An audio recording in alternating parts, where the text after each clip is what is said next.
You found it. Your home for the best content on your favorite team, the Fighting Tigers of LSU. Do us a favor. Subscribe to the channel. Leave your comments below. Be sure to smash that like button.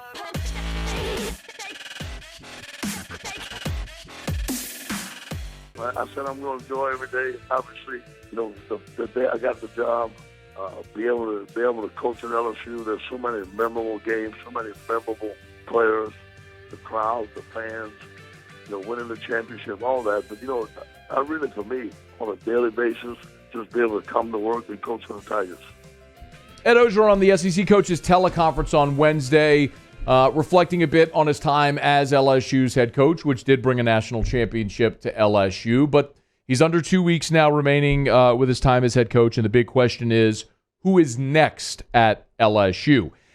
We have talked about a lot of different names over the course of the last month since the first announcement came down that Ed Orgeron was going to be replaced. I've shared a lot of them with you, and I feel like it's so important to sometimes reiterate certain points, because when we have these conversations, I use this term loosely, the danger. I don't mean danger, but the danger, what's often misconstrued, is what is said because there are certain assumptions made based on what is said. What I mean is, if I throw out a name, many times people will hear that and automatically rush to the end game that person's going to be hired. I've never said that. I've never said definitively that any one person was going to be hired.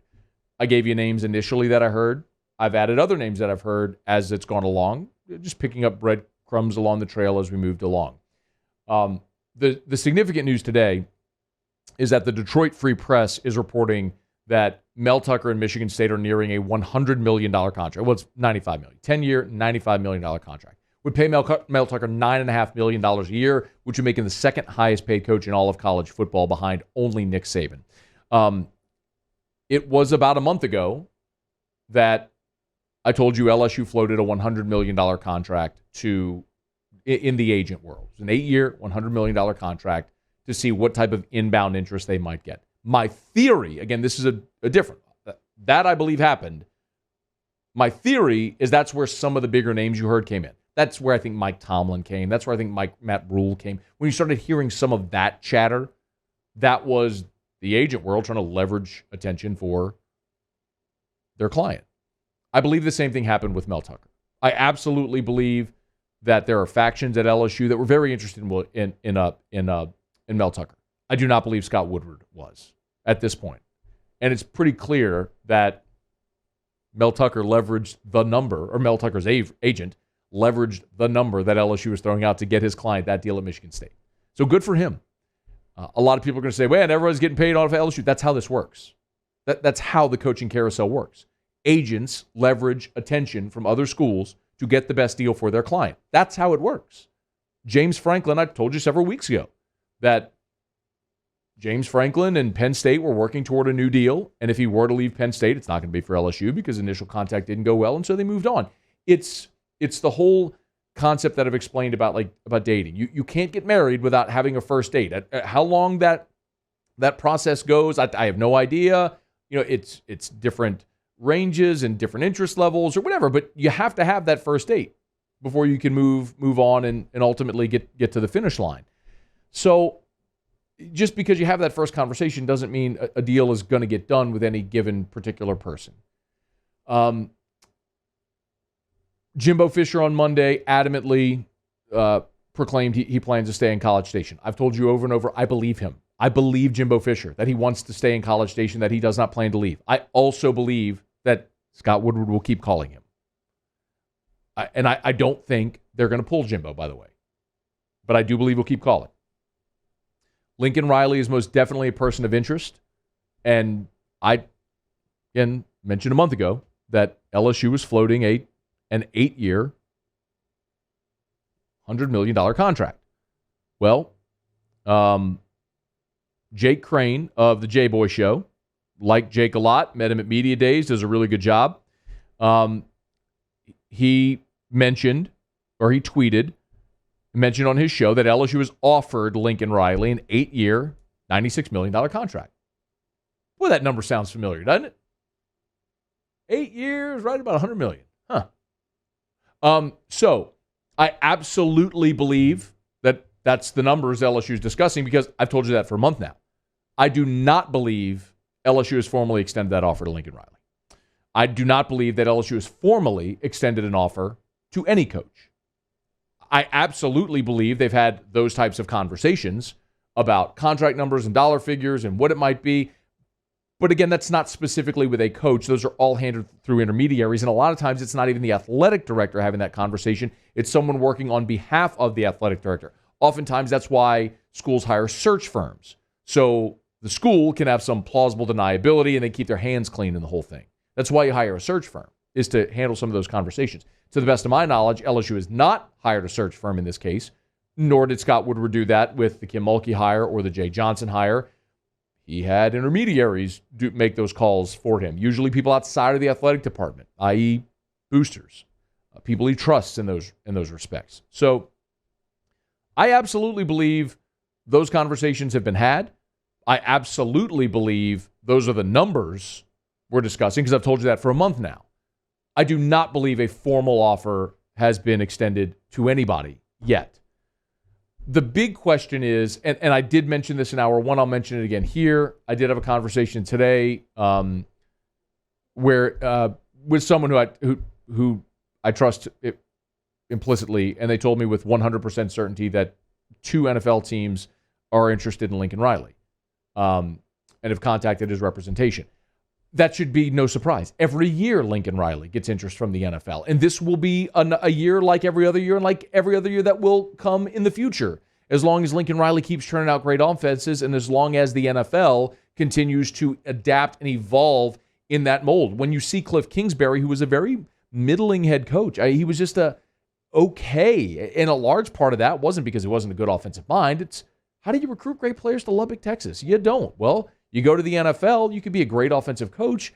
The draft and free agency is the great equalizer. He got his quarterback. He's running his offense. He's gotten free agents to go, and Arizona's winning. Like, it can work out that way. It's not necessarily that he's bad. It's hard to win in Lubbock. It only underscores that. The flip side is look at Urban Meyer. Urban Meyer didn't become a bad coach. It's just he inherited a really bad team where he couldn't go recruit the best players every year to Columbus, Ohio, where he had that built-in advantage. He's going to have to build a roster. So I believe that is a risk that will come with Lincoln Riley where if he stays in Norman, if he comes to Baton Rouge or whatever. I think the NFL is always going to be a threat, but I also think you don't make a decision based on that threat specifically. If you get 3 to 5 years with Lincoln Riley, brings you a championship, then goes to the NFL, awesome. You've won a championship, and it's totally worth it, and you go through this process again. I don't think you make a hire with, in the back of your mind, the threat of that potentially. Now, I mentioned the report from Jake Crane that he's reporting that an offer has been extended to Lincoln Riley. I'm going to tell you that I do not believe that has happened yet. I do not believe a formal offer has happened. But I do believe those numbers because I've told those numbers to you for a month now. Bruce Feldman tweeted a bit ago, lots of chatter about Lincoln Riley leaving OU for LSU, but I'm hearing that is not going to happen. You're going to see that as well. You're going to see pushback from that idea, in large part because Lincoln Riley and Oklahoma are still in the midst of a playoff push. They've got 2 more weeks in the regular season and very likely a Big 12 championship game. And it is not only plausible, but likely that a one-loss Big 12 champion is going to get into the playoff. And that could very well be Oklahoma. And if Oklahoma is in the playoff, Lincoln Riley's not leaving Oklahoma to come to LSU, not leaving a team in the playoffs to come to LSU. So then you move on to the next. Who is the next becomes the big question. And it's a lot of names that we've discussed already.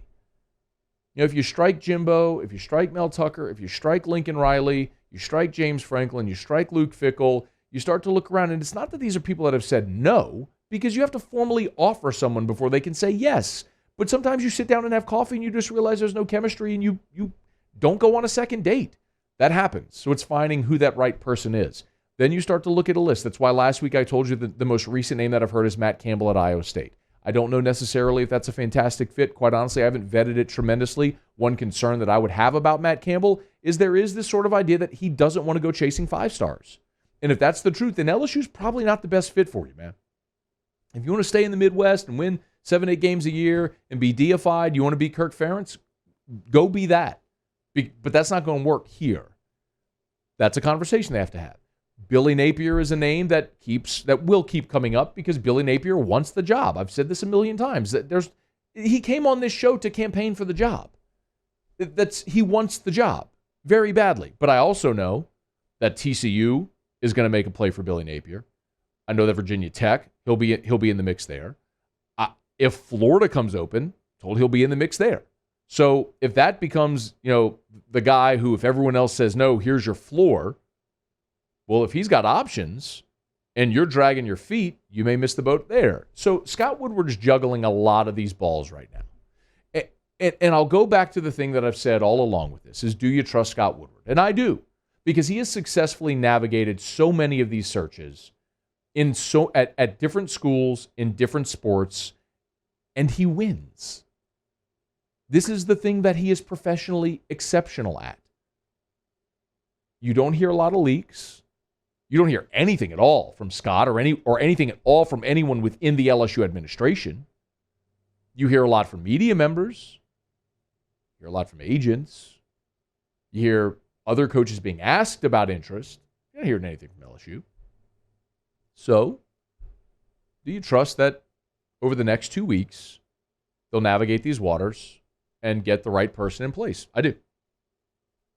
And I still maintain that 2 weeks from today, LSU will have a coach in place.